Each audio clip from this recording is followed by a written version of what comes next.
Alright, so up here I'll select the new option and press no on this. Then I'll open up the MSP project file, and then I'll get a save as from this. Down here, select the sync with SharePoint option.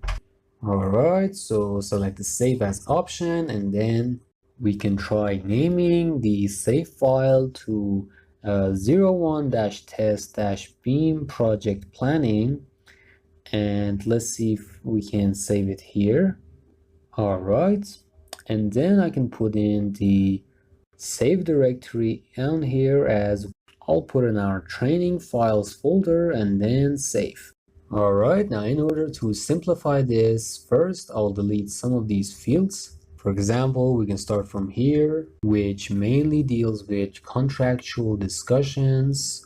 We won't need that for now. Now we can keep it as well, but in order to just keep it a bit more reclusive and more organized, I'll delete these all the way down to the foundation parts.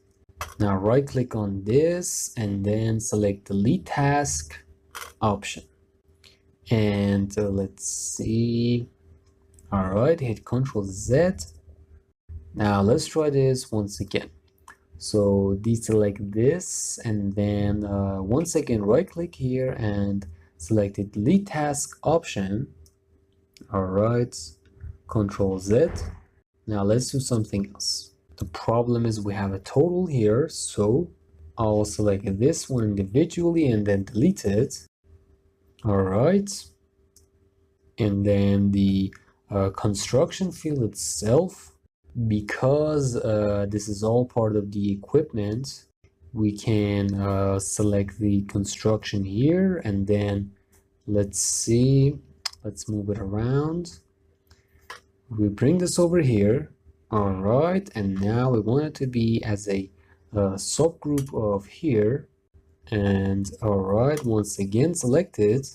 Let's go lower and select the workshop equipment. Right click and delete task. Then we can select the excavation and delete this one as well. Then the supporting structure estimates, select and delete. And alright, then I can select the construction and delete it.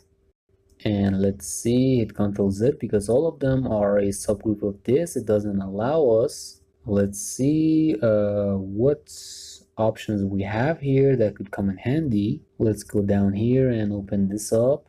Column, and then we have the wall structure. Then we have the shuttering, and then let's see what else we have here. Then we have the armature and the jack. We also have the unilith and the heating armatures. And well, some of these we don't find necessary, but some else could come in handy. Alright, and so after that we have the predecessors and the successors columns. Let me just go over to the resource tab and open up the resource leveling. Put this on automatic, and here I'll select all, and then we can go over to the tasks tab, and this is already set on auto schedule, so I'll save the file up to this point.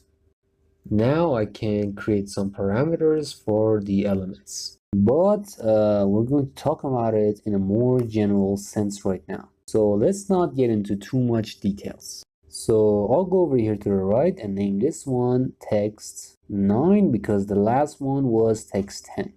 Now let's see if we have the text 9. Yes, it's down here.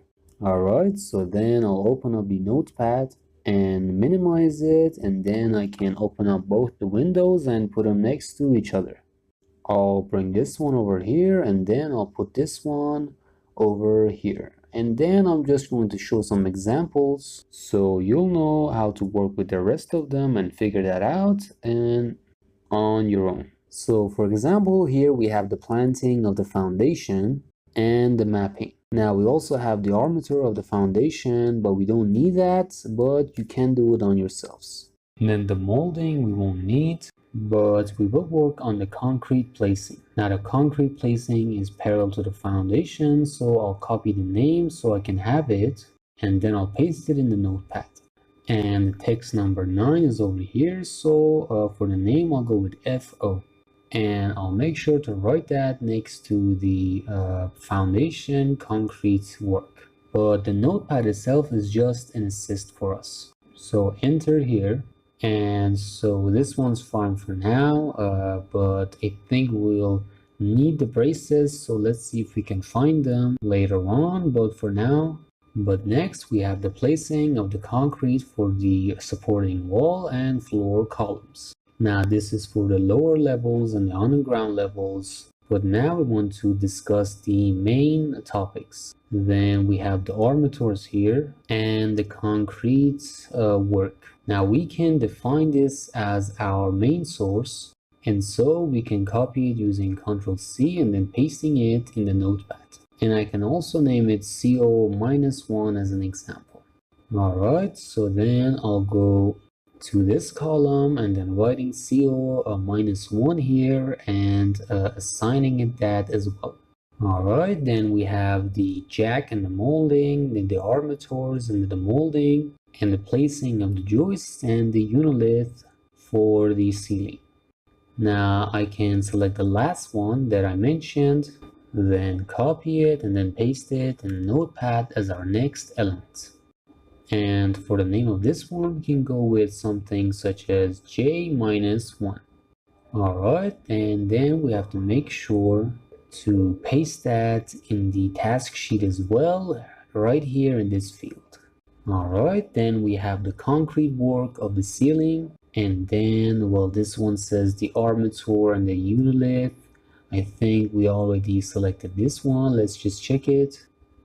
I think this is for the first floor. And then after that, we have the thermal armature, and then the molding of the beams, and then the placing of the joists and the unilith. Alright, and then this concrete work here includes all of the beams and the joist works as well. So I'll select this one and then put it as our next item in the notepad. And for the name of it, we can go with B1. Alright, B-1. There we go. Now we just have to scroll through the menu to find the column and then type in B-1 here as well. Alright, so let me just save this up to this point, and then let's just run a quick test here just so we learn the whole procedure and then we can continue after.